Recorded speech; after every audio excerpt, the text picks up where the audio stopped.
This is the Monday, May 23rd, 2005 meeting of the Committee of the Whole of the Urbana City Council. Would the clerk please call the roll? Ms. Barnes? Present. Mr. Bowersox? Present. Ms. Chenoweth? Present. Mr. Lewis? Present. Mr. Roberts? Present. Mr. Smythe? Here. Ms. Stevenson? Present. Mayor Pressing? Here. Okay, we have a quorum. There are yellow cards in the back, on the back table for the public to use as a public input card. And if anybody who is present would like to approach the Committee of the Whole and make comments during the public input section, which will be in the early part of the meeting, I invite you to fill out one of these cards and give it to our clerk, city clerk.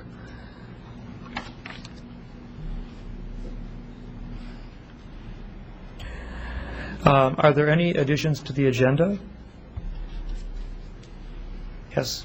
I'd like to insert something after item 5, after item 6, because it pertains to Rod Fletcher, and he will be here tonight, I believe.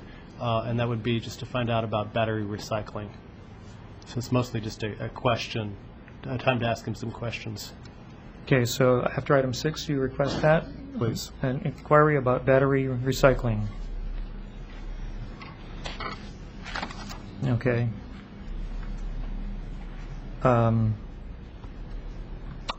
Staff report. Is there a report from staff at this point? None? None forthcoming?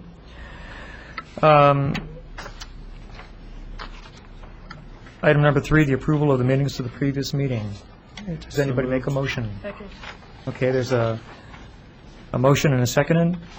Are there any corrections to the minutes as they stand? No corrections are forthcoming. Does the council vote to approve? All those in favor of saying aye, please say so. Aye. Aye. Those opposed? Okay, the minutes are approved. We have public input. Individual who wishes to speak before the City Committee, Ruth Wyman and Umesh Thakkar, speaking in favor of, on behalf of the Urbana Race for Peace and Social Justice.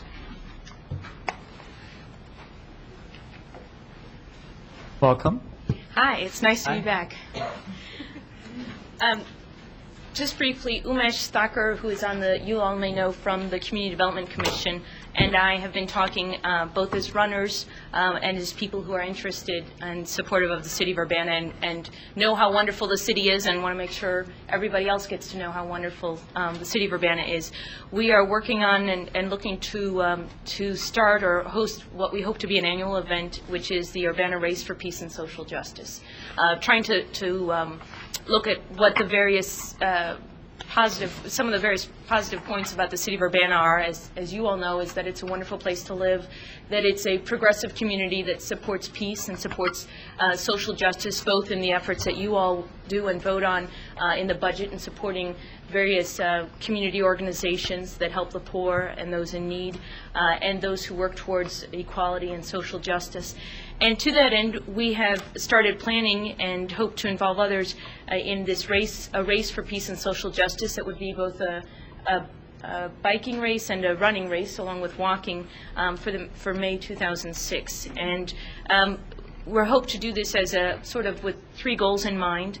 The first is to build on the ongoing running events in the Urbana-Champaign community. Some of you all may be aware of some of the events like out at Allerton Park and other smaller events around the community, but none really, I think, shows off some of the great attributes that especially Urbana has. And so we'd like to be able to use an event like this to show off some of the wonderful neighborhoods, the tree-lined neighborhoods that you all represent, and show that not only to our own community and members of the cities of Urbana and Champaign who don't get a chance to always walk or bike or run through the community, through the neighborhoods, but also other people from other communities, Charleston, St. Louis, Indianapolis, Chicago.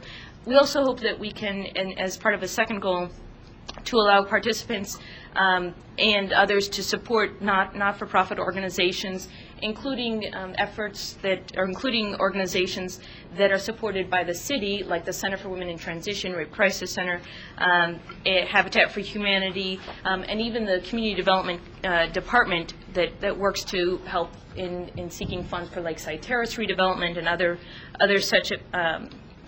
other such needs by allowing this sort of event or participants in this event to be able to designate their pledges to be able to fund these organizations. So to build again on a lot of the support that the City of Urbana and you as a council designate each year for these organizations.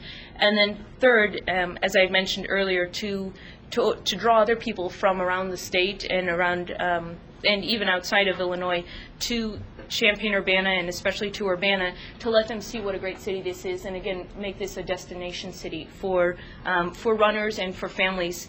And we hope to do this by hosting a sort of a unique event that's family focused that also includes a 20K run, so it's about 12.1 or 12.3 miles, a 20K bike ride, a 5K run or walk, and then even a children's 50-yard or 50-meter dash.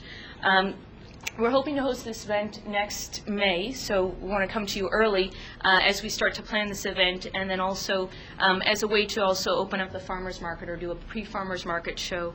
We started to talk with staff about this and wanted to bring this up to you early because we're starting with a planning meeting for Tuesday, June 7th at 7 p.m. in the auditorium of the Urbana Free Library for those who are interested in coming, or for those of you who are contacted by others or know through your constituent contacts, those who might be interested in supporting either because of their athletic interests or because of their interests in helping and supporting community organizations, if you would spread this word as well. Umesh had asked me to speak because he knows I'm not inhibited about speaking on the council floor. But I don't know if you all have any questions. Umesh passed out this flyer. Questions? Yes. Ms. Chenoweth. Have you talked to the Urbana Business Association, since they get funding every year to promote events? And I believe this past year, don't quote me, but I believe that they didn't spend all their funding for events. They had fewer events than they had anticipated.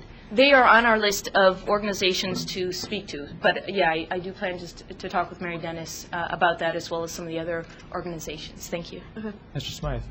Second Wind Running Club. Yeah. Have you touched base with them yet? Not yet, but I know we're planning also on talking with them, the Department of, also the Economic Development. But, yeah, we want to talk with people who've organized and run Allerton before. It always seems to be a very well-run event. That's a Second Wind event. Yeah.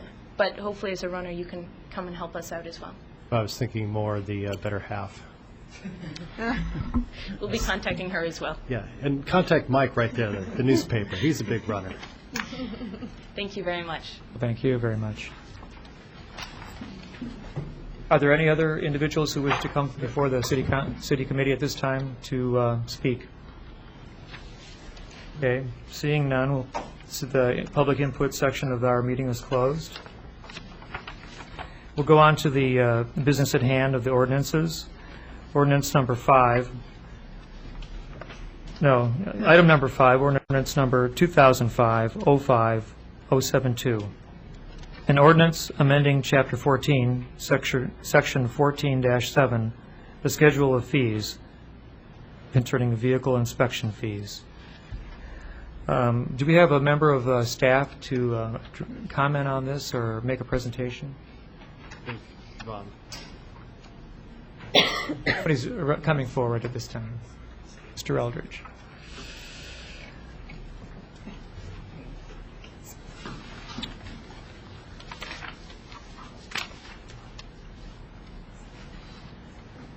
As the memorandum and packet indicated, that this is really just a clarification of some wording in our scheduled fees on the taxi cab vehicle inspections. And originally we had thought that the MTD was going to do the vehicle inspections, and the wording was such that it was thought that's what was going to happen. But actually Champaign is using private garages, which is better for the taxi cab drivers. They had some concern at the time that MTD was kind of competing with them, and so there might be some conflict there. So they should like this arrangement, and it's better, and it's actually the same price. So all this really does is just clarify the wording such that we can still charge reimbursement for the private garages. Yes, Mr. Smythe. I move that we send ordinance number 2005-05072 to council with the recommendation for approval. Second. Okay, there's been a motion to forward this to council and to second it. All those, there's discussion, yes? I have a Mr. question Bowersox. for you, Mr. Eldridge. Is there a processing fee if a non-city entity performs the inspection, or is there any fee that comes to us in that case? We do, there is a fee for the taxi cab license application, and that covers our costs. In addition, there is a charge for the reimbursement for the actual out-of-pocket inspection fee of the vehicles. Wonderful, thank you. I guess I have a question, too. So you're explaining that it's really the city of Champaign is going to do some inspection work. Will the city of Urbana be involved in inspection work? No, what we did a few years ago, we used to each do our own separate inspections, the police departments of each, and the taxi cab drivers complained that that was sort of a duplication of effort, time. They had to come over here and get their vehicle inspected, and then they had to go to Champaign and spend waste time and get their vehicle inspected. So we agreed to do it jointly, and all the parties agreed that was a better way to do it. And so for a while we did it for a couple of years, and now it's Champaign's turn. So they were going to do it with the MTD, but they found some private garages that we believe they can do better than MTD. Well, that seems appropriate, and also allows private business to help the city. Further discussion? Those in favor of approving this ordinance and moving it toward council, indicate so by saying aye. Aye. Those opposed? None are opposed. The motion is sent to council. Thank you. Number 6, an ordinance number 2005-05-073, an ordinance approving the Champaign-Urbana Disposal System annual budget for the year FY 05-06, that's fiscal year 05-06. All right. Staff comments? I would just like to introduce again Mr. Rod Fletcher, and he'll go over this memo for you. You have in front of you the ordinance approving the system's budget for next fiscal year. The Champaign-Urbana Solid Waste Disposal System was created about 30 years ago when both cities consolidated operations for landfilling activities. The system continues to exist today, and since the Urbana landfill has been closed since 1988, they've been primarily responsible for post-closure care at the closed facilities. We were required under an agreement that the system signed with adjacent property owners to perform post-closure care activities until the year 2018. That was a 30-year agreement. So we're still in the process of performing annual maintenance at the site. We also do groundwater testing and analysis and publish a report of the findings of that analytical data. And the attached ordinance totals some nearly $46,000. It is financed from 40% from the City of Urbana, 40% from the City of Champaign, and the University of Illinois pays 20%. So that's the financing and funding for those activities. Our current municipal budget has the City of Urbana's contribution at $19,324 in the city's document. And if there are any questions, I'd be happy to answer them. Are there any questions by council? Yes, Mr. Smythe. Rod, just real quickly, refresh my memory. This has us and the City of Champaign, but not the university. Yet the remediation is being covered by us and the university, and not the City of Champaign. How does all that work together? Well, it was decided that historically Champaign operated its own landfill from in the early 60s to 1975 out on East 150. They had several concerns with that through IEPA. The City of Champaign, I believe, spent some $6 million remediating and satisfying the IEPA on that concern. And when we found our difficulties out here about 2 years ago, we elected that just to pursue that funding for that with the City of Urbana and the university, and not include the City of Champaign, because we felt that we could equally be liable for payments at the Champaign landfill in the early years. So it was kind of a quid pro quo, if you will. Okay. Are there other questions from Mr. Fletcher? Okay, is there a motion to forward this to the City Move to Council? send to council for approval. Second. Okay, it's been motioned to forward it and seconded to forward this to City Council. Is there any discussion on the motion? There being none, we have a vote.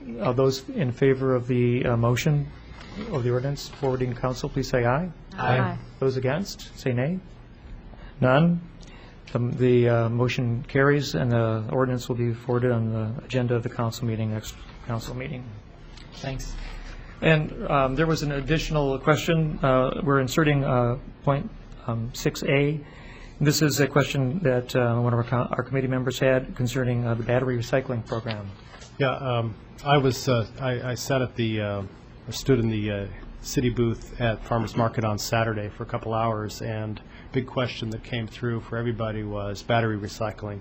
There's a new bin there for rechargeable batteries, which I guess have enough of a return on them that there's no cost to get those recycled.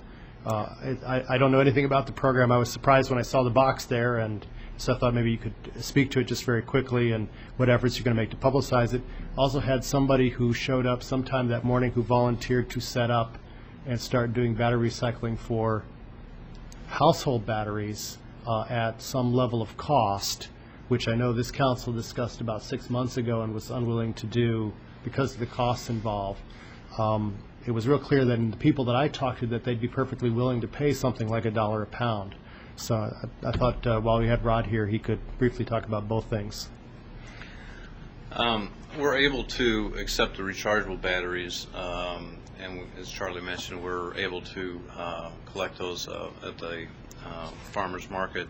The Rechargeable Battery Council has a municipal program wherein municipalities can collect them and send them back to them at no cost. So we're able to perform that function for very little cost at all. The alkaline batteries, on the other hand, cost about 85 cents a pound to process, and that was the lowest cost I was able to find among about a half a dozen firms that provide that recycling of what I call household or alkaline batteries, the typical A, C, D batteries. We have no money budgeted to perform that program. We discussed the possibility about charging people to pay for the recycling of those household batteries, and we just hadn't quite gotten into that mode yet. If there is, as I understand, I guess a representative from the Girl Boy Scouts and or both organizations is willing to do that, I think we could certainly investigate that and coordinate something with them to make that happen with no cost to the city, and people would then pay for disposal based on, I guess, $1 a pound. Yeah, that seems to be the going rate. I guess the question I have for you is there going to be any kind of publicity that will go out, that people will know that they can bring their rechargeables and possibly the alkaline to the farmers market if something comes to pass? Well, I think we can talk with Kathy Larson, who directs that program, and see if we can't do some more advertising on that, and we could possibly do some more advertising and some mailings will be coming up for our regular recycle programs too, so we'll try to get that word out. Thank you. Yes, Brandon. And a follow-on question about battery collection. Can you briefly describe whether it's possible to allow people to somehow put batteries in their U-cycle bins or collect them curbside rather than just at the farmers market as well, and what the issues there are? There are very few, if any, curbside programs that accept batteries. You just have to hand pick them out. They're special waste, if you will, and processing facilities are just not set up to pull them out.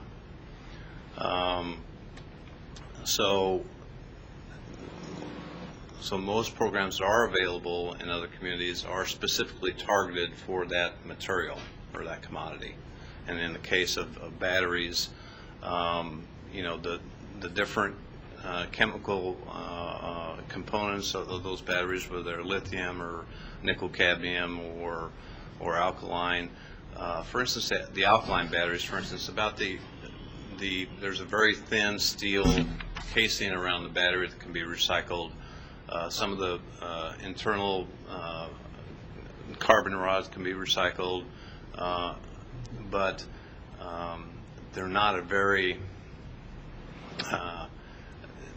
they don't have a lot of valuable, if you will, commodities in them. That's why the price is so expensive for that. At 85 cents a pound, that's $1,700 a ton. To give you a comparison, I mean, processing costs for newspapers about $40 to $50 a ton. Batteries are among the most expensive items to recycle right now.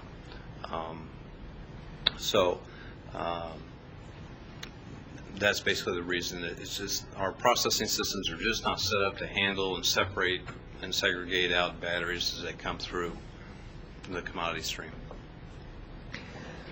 And Rod, if they weren't recycled, what would happen to these batteries? Well, most of the batteries that are manufactured today are manufactured like 99.9% mercury-free in terms of the regular household alkaline batteries. Before the adoption by Congress of the battery bill, if you will, several years ago, the mercury content was significantly higher, and there was concern about the mercury leaching out in landfills and potential contamination. But quite frankly, the batteries that are manufactured in the United States today, that are made today, are virtually mercury-free. IEPA will tell you right now, if you call them, I mean, you can properly and legally dispose of batteries in a landfill, or household batteries now I'm talking about. Because they're considered safe at this point? Virtually. Does that impact the desire to recycle them? I'm sorry? Does that impact the desire to recycle them? I think that impacts to a certain degree the reason why some communities are not recycling them. Recycling is kind of one of those things. It's a social change program. We try to change people's habits. Batteries are just another item that we try to incorporate into recycling and change people's habits. The city of Chicago, in fact, is going to be launching a big program in the coming months to recycle batteries. It'll be at all their bus stops, all their train stops. Will be a real significant effort up there. Of course, there's a big population base there, and hence a lot of material that can be accumulated through a battery recycling program. So just the numbers and the scale of the economy makes that a little bit more worthwhile. I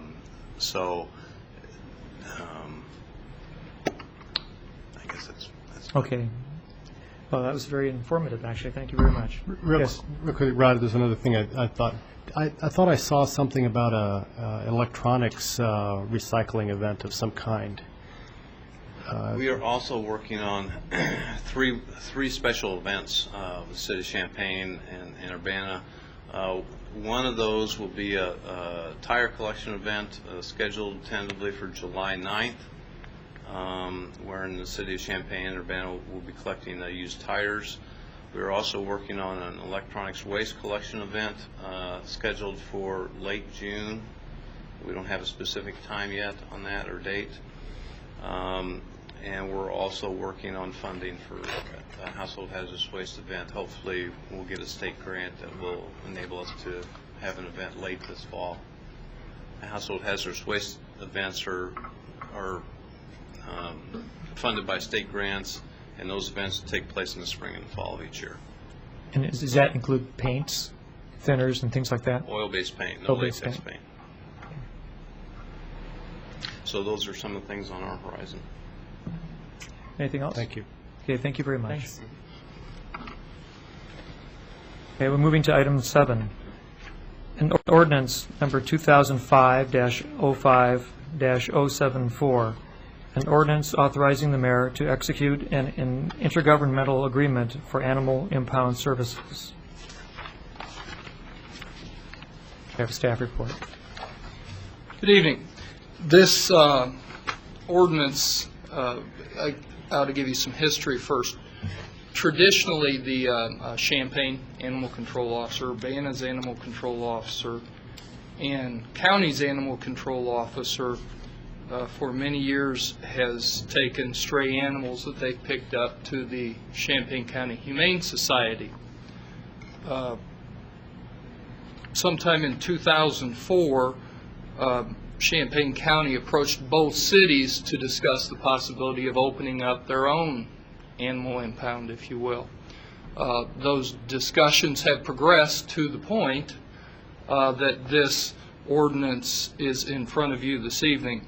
Champaign is going to enter into a very similar ordinance with Champaign County to provide the same services. Many of the details that are contained in this agreement come from the better parts of the agreement with the Humane Society. The things that worked well came over to this agreement, and many of the things are tweaked. The costs involved in this agreement are exactly the same as what we were paying the Humane Society. Questions? Okay, council people. Danielle, let's start with you. What's the impact of this on the Humane Society? Is this going to impact their ability to stay open and continue to serve the community? And secondly, what's the reasoning if we're not saving any money for doing it ourselves? Let me take the first part. I don't believe it's going to impact the Humane Society. We did not have any direct conversation with them. Champaign County did. It's my understanding that Champaign County has entered into an agreement with the Humane Society for the animals that are not picked up at the county facility to be transferred to the Humane Society. The Humane Society was serving kind of a dual role with dealing with the adoption of animals and the care of animals, a little bit different function than the three cities. So I do not believe it's going to impact. I haven't heard of any negative impact from the Humane Society. As far as opening our own facility here in Urbana, I think the staff and facilities required to maintain a facility large enough that it would be open to the public for animals, the care of animals 7 days a week would likely be prohibitive for just us to do it. So the three entities went together. To clarify, I guess the question was just why not continue using the Humane Society? Why take this step? When the county approached us, there were certain difficulties with the Humane Society. All three entities were experiencing those difficulties, and we saw this as an opportunity maybe to resolve some of those issues. The Humane Society, according to my understanding, was not opposed to the diversing of the facilities. Okay, thank you. Sure. Well, Brandon actually had the next question. Is there a new facility that's going to be built? Is that already built, or could you explain a bit about the mechanics? Certainly. Out near the Humane Society, where it's currently located, Champaign County already owned a building. It was a public works type building, one that they were not using. Champaign County has rehabbed that building to the extent that it meets state code, has all the things that it's supposed to have, much like the Humane Society. So Champaign County has absorbed all the costs of creating the facility. Thanks. Lynn? So based on the financial input that the cities will be giving in the county, will this service float on its own bottom? We believe so. Everything that the county has been put together, they're going to take the risk, at least through the initial period. Ron Eldridge and others have looked at the numbers.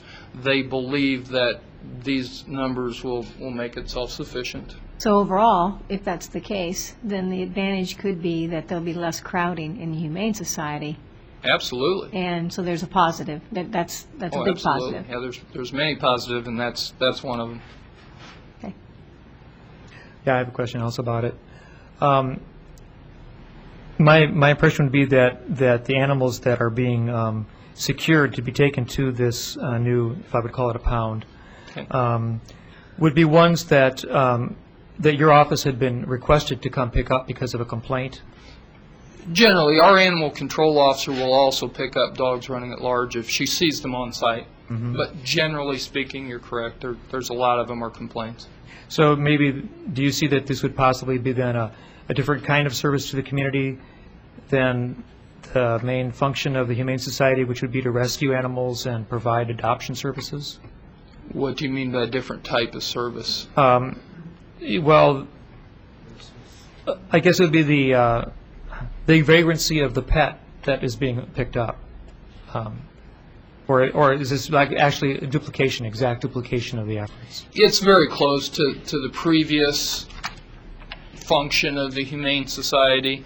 It will alleviate the overcrowding. What animals that can be given back to their owners or the owners claim in Urbana, in Champaign, and in the county, which actually turns out to be a tremendous amount, will never go to the Humane Society, so that will alleviate some of their overcrowding. Many of the other functions will be very similar to the way it was before. Is there a function in this plan of adoption plan, or is that something that the Humane Society will have? The Humane Society will do it, no. The Humane Society will handle all adoptions. So that animals that would come to this facility, if they weren't transferred to the Humane Society, would basically be euthanized or something, some such? After 7 days, in most cases, our ownership of the animals, if they're not claimed, goes by contract to the county facility. And then it would be up to them, the appropriate lawful means of disposal or whatever. Disposal, whether they go to the Humane Society or not. Okay. I can see then the function is slightly different. Are there other discussions? Yes, Lynn. I just moved to send ordinance number 2005-05074 on to the council for a vote, for approval. With a recommendation. For approval. All right. It's seconded. All right.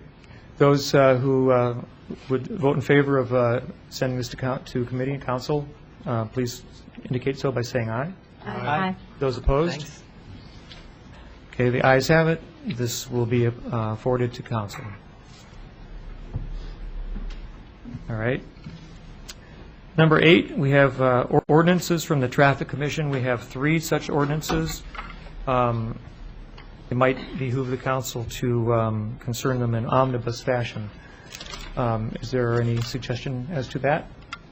Yes, Yeah. Mr. Barsad? I would move approval of ordinance number 2005-05069, 2005-05070, and 2005-05071, and that we send those to council with a recommendation for approval. Second. Okay, we have to agree that we do all do it on an omnibus fashion, so we'd have to take a vote on that. Okay, well, first we'll have discussion, all right.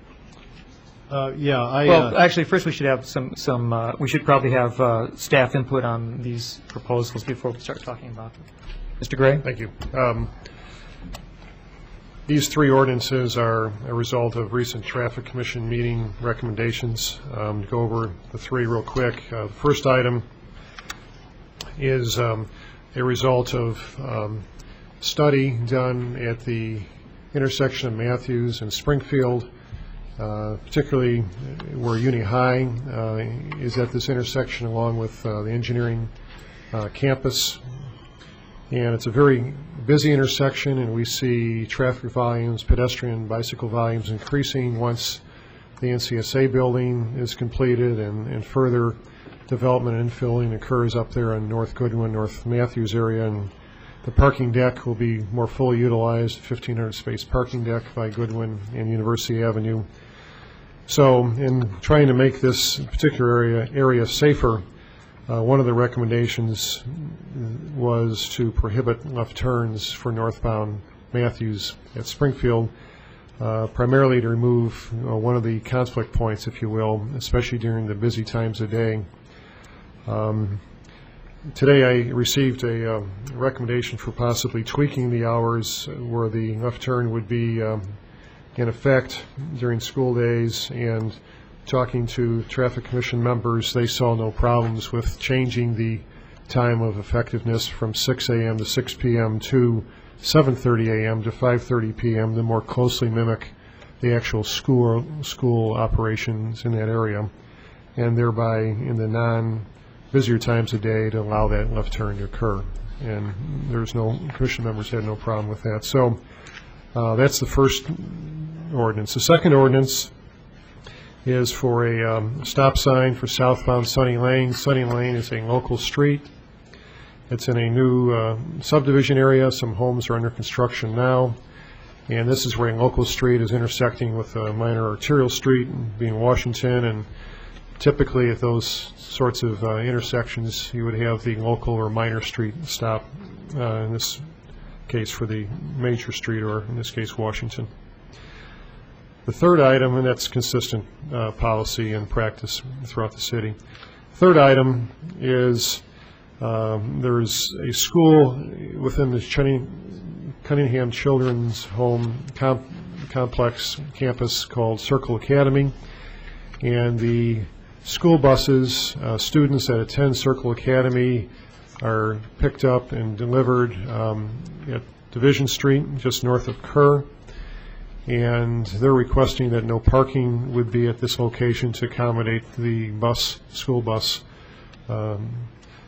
traffic for that Circle Academy school. It's kind of a similar situation like you would see at the middle school on Vine Street, where there's no parking to accommodate buses over there. So it's just to give you an idea what the actions are planned here. So if there's any questions, I'd try to answer them.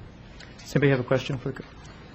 Yeah, Smythe? it was me that emailed Mr. Gray this morning about the hours on the at Matthews and Springfield, and there's at least one other intersection on campus that's weekdays 7:30 a.m. to 5:30 p.m.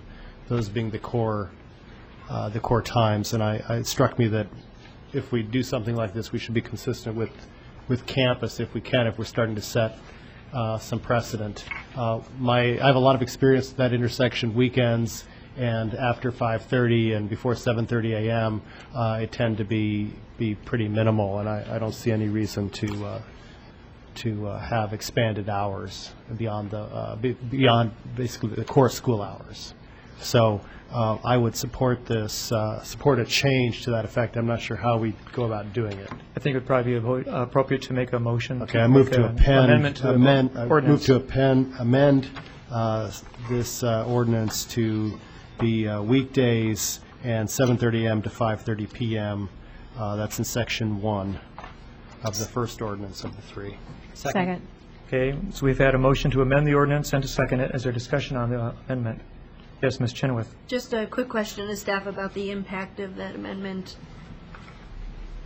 We support that change. Okay. Is there further discussion about the amendment? Those who would be in favor, please say aye. Aye. Those against? Okay, that amendment passes. I guess what we could do is just address the main amendment, or the main ordinance. There being any further discussion on any of these ordinances? All right. Does the council agree that we could, the committee agree that we might pass these all in omnibus fashion? We'd have to vote yes on that unanimously. So those would be in favor, please say yes. Aye. Aye. Okay. Those opposed? All right. An ordinance number 2005-05-069, an ordinance amending Schedule C of Section 2373 of the Urbana Local Traffic Code prohibiting left turns during certain hours on certain streets, Matthews Avenues at Springfield Avenues, with the amendment of the time being from 7:30 a.m. to 5:30 p.m. And ordinance number 2005-05-07, an ordinance amending Schedule H of Section 23-93 of the Urbana Local Traffic Code requiring stop signs at the certain intersection, Sunny Lane at Washington Street. And ordinance number 2005-05-071, an ordinance amending Schedule K of Section 23-184 of the Urbana Local Traffic Code prohibiting parking during certain hours on certain streets, division streets. Does somebody so move that we would adopt all these ordinances? So moved. Okay, seconded, all right. Those in favor, please indicate by saying aye. Aye. Those opposed? Okay, those ordinances are approved and sent to council. All right, I guess we can move on to items of discussion. Number 9.